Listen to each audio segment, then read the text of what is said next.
Don't you hate it when your S2000's too low for your car ramps? You could drive over bricks or wood. What about using old brake rotors?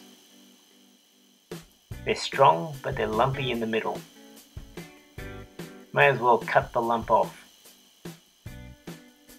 Here we use a metal cutting disc in an angle grinder. It took me about 20 minutes to cut the two.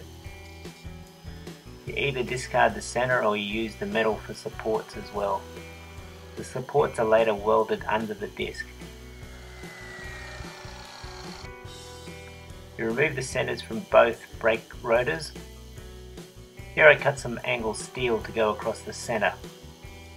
This shows the steel cut to fit the center. The vertical section will rest on the floor. The vertical part matches the angle of the rotor touching the ramp. The rotor is welded to the ramp. Steel can be welded under the rotor to increase stability, as mentioned. The ramps now cater for low cars. No more wood or bricks slipping. Ramps now fit all types of front spoilers. Thanks for watching.